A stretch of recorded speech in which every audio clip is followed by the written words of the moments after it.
All right, Shalom. All praises to Yahweh, Ba'ashem, Yahushai, Ba'ashem Rakakwadash. Double honors to the apostles and elders of Great Millstone, and peace and blessings to the 144,000 and the rest of the elect. Hey, Shalom.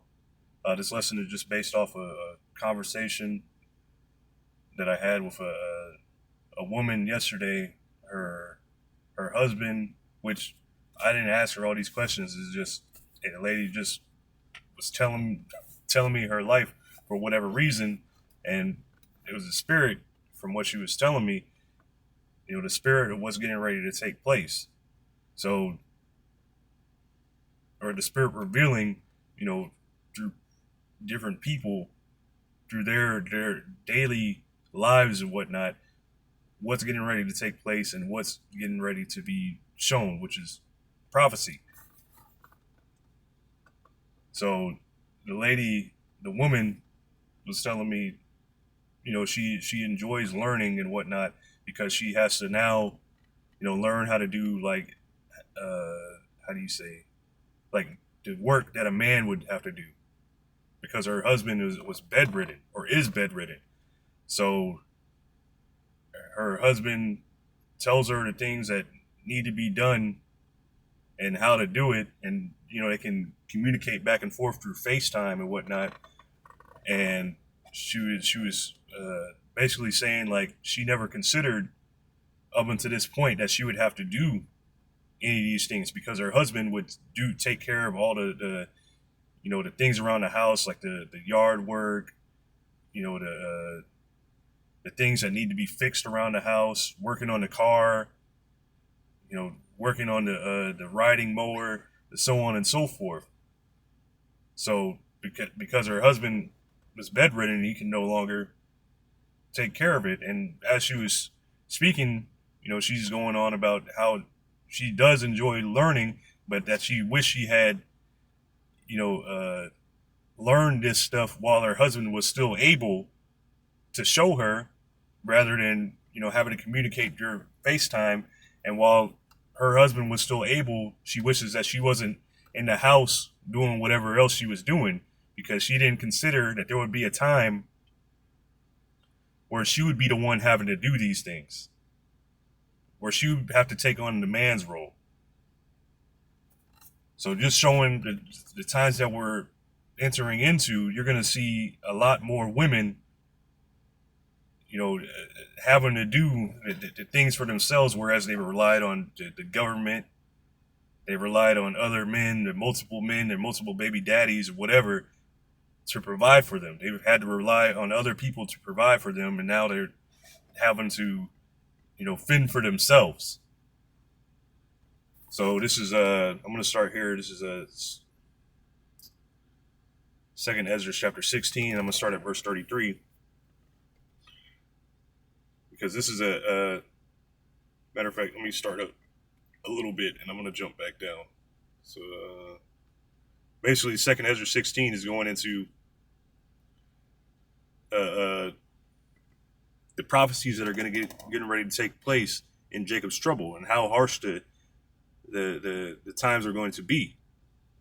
So this is Second Ezra chapter 16, and I'm going to start at verse 18 and then jump back down. It says, actually, verse 17. And this is Ezra seeing this.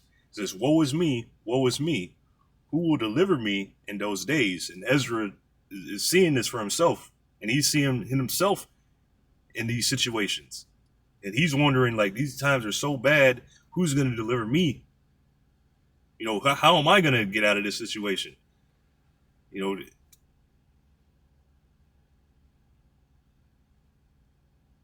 And verse 18, the beginning of sorrows and great mournings, the beginning of famine and great death, the beginning of wars, and the powers shall stand in fear, the beginning of evils. What shall I do when these evils shall come? So this is a terrible time that we're entering into. You see how fast things have moved just from, it's barely what, the fourth month of this year, and things have moved so fast that you don't know what to expect next. You got the president tyrant, You got trade wars, tariff wars. It was going to explode into a full-on war. You have people losing their minds here. Expect things to get worse. That's what you can expect.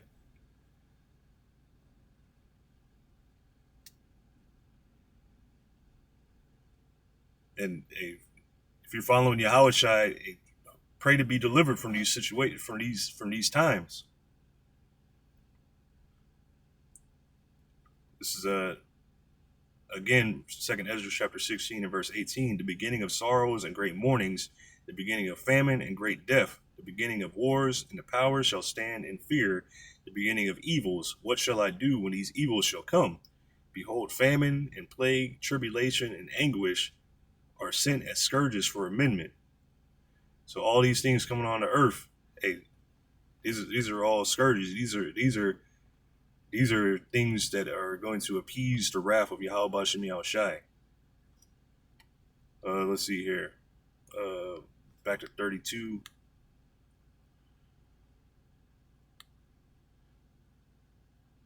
I'm sorry, verse 33. Second Ezra chapter 16 and verse 33. The virgins shall mourn, having no bridegrooms, and the women shall mourn, having no husbands. Their daughters shall mourn, having no helpers. So again, the virgins shall mourn, having no bridegrooms, meaning in World War III, there's going to be so much death going on. In this time that's coming, World War III, that's on the table. There's going to be drafts. Men are going to be shipped off. They're changing the age for what ages you can be drafted. You might be thrown in concentration camps, thrown in prisons. The women ain't gonna have no husbands. Right now they're saying, "Oh, I don't need no man. I don't need this," and men are the enemy. This, that, whatever, with all this feminism BS. But when the men are gone, they're gonna be mourning because they ain't gonna have no man.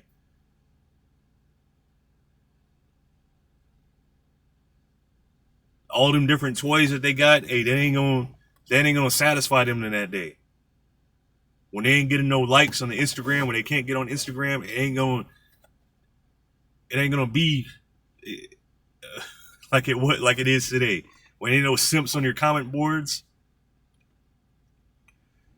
The virgins shall mourn, having no bridegrooms, so no husbands, nobody, there ain't no men around. It's gonna be you women. The women shall mourn, having no husbands. Because a husband takes care of everything, takes care of the house, takes care of the women. Is a provider, is a hedge of protection. You women are just going to be out there on your own. And a lot of you women don't have that, how do you say, like the women that I mentioned earlier, hey, she's just glad that she still has her husband around to kind of show her the stuff. Even though he has to explain it to her most of the time on FaceTime, he can't get out of bed. She's still mourning, but she at least has her husband there to somewhat show her. And her regret is that she didn't learn it when they were younger, when she had the opportunity, when she had a better opportunity. How much more now you women that are your husband is just going to be shipped off or dead. Because these are going to be crazy, wild times. Going to be home invasions, people raiding each other's houses for lack of food. And then not to mention, you're not going to have husbands. Most of the men nowadays don't know how to be men. They don't know how to change tires. They don't know how to start a fire. You don't know how to do a lot of things. So, and their daughters shall mourn, having no helpers.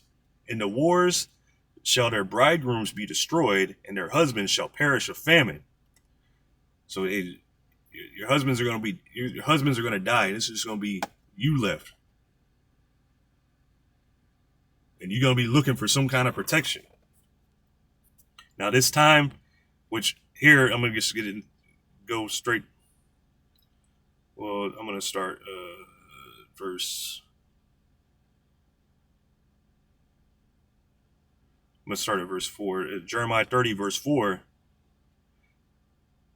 And these are the words that Yahweh Ba'ashem Yahushai spake concerning Israel and concerning Judah.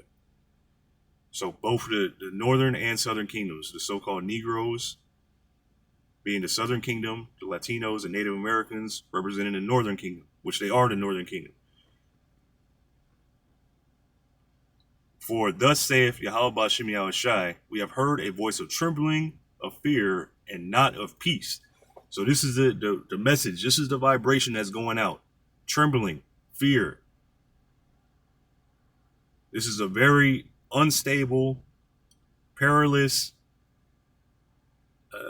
what's some other words? Perilous, unstable, uncertain. You know, even the scriptures say the day of Yahweh Ba'ashem Yahushai is as if a man fled from a lion, fled from a bear, and then when he thought he was safe, got bit by a snake. You know, roughly paraphrasing. So these are very unstable times where you're going to go in from one situation to another. And the next situation might be worse than the last. So that's the vibration going out. So the vibration going out is to prepare yourself. These are very uncertain times. You know, you're preparing yourself mentally, spiritually, what you could possibly face, different ways you could die, different things that you could be put through. And it's not peaceful. This is not tranquil times. Look at the world around you. Look at the vibration. Look at the people around you. They're not at ease. If these are peaceful times, why is anxiety, anxiety disorders a major thing?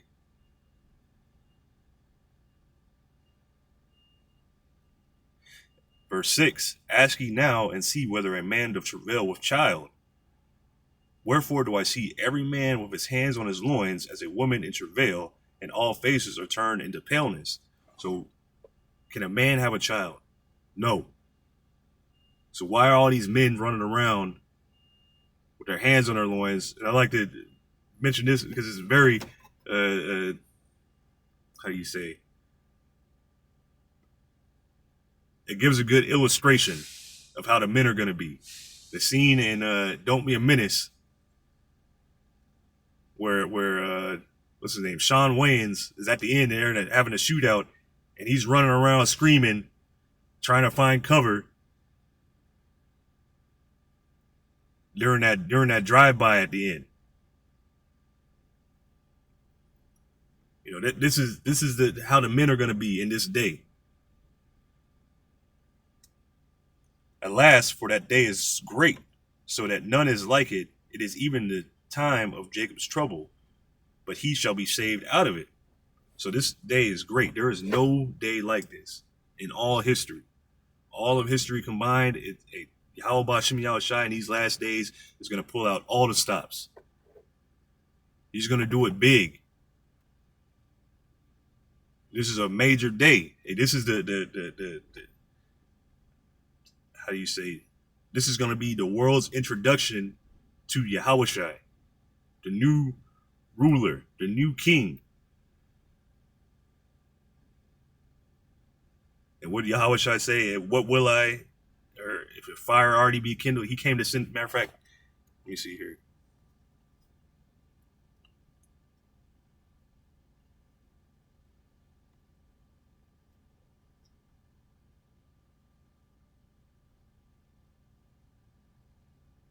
Come on.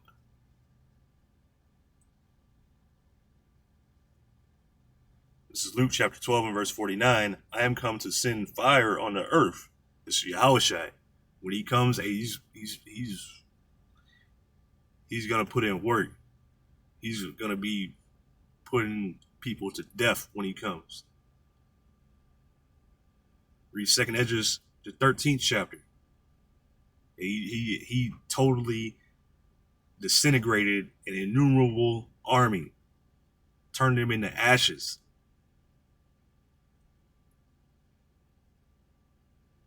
Isaiah 63, Who is this that cometh from Basra? Or who is this that cometh with dyed garments from Basra? To Luke 12:49, I am come to send fire on the earth, and what will I if it be already kindled?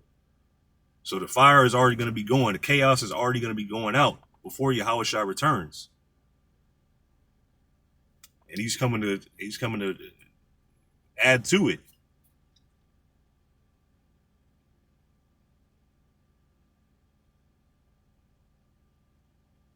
Let's see here. This is Isaiah chapter 4. And I'll start at verse 1. Or I'll just read verse 1. And in that day, 7 women shall take hold of one man, saying, we will eat our own bread and wear our own apparel. Only let us be called by thy name to take away our reproach. So it don't have to be 7. That's just 7 just means completion. So any number of women, if you're a man of Yahweh Ba'Shem Yahushai, these women gonna swarm to you. They're gonna see that Yahweh Ba'Shem Yahushai, his men, his chosen, are gonna be taken care of. And they're gonna be looking for that. They're gonna be looking for protection.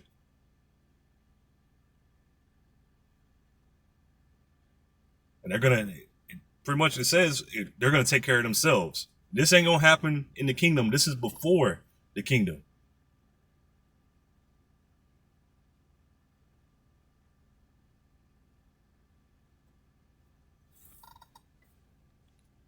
This is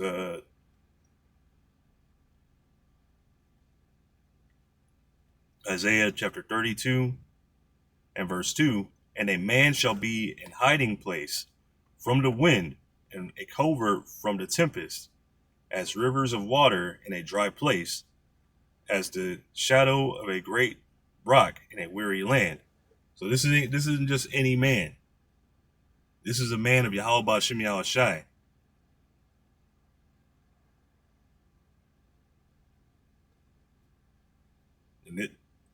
And this is the man, that man of Yahweh Ba'Shem Yahushai. He's gonna be a protection. He's gonna and just like how Yahweh Ba'Shem Yahushai is gonna protect his men, his elect.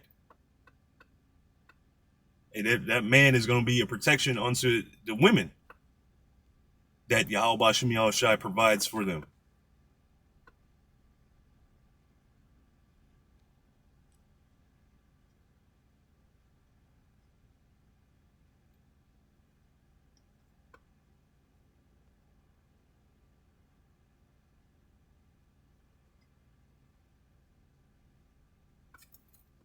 This is Isaiah chapter 13 and verse 12.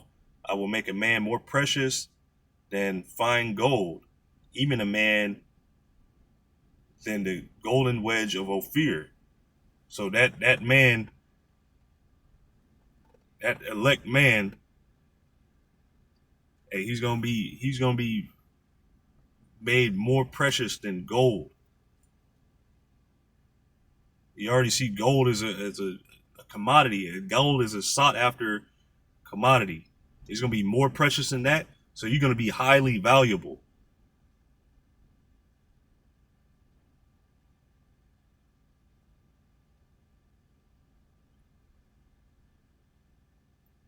But that's all I got. Hey, Lord willing, this was edifying. I'm going to give all praises to Yahweh, Ba'Shem, Yahushai, Ba'Shem, Rakakodash.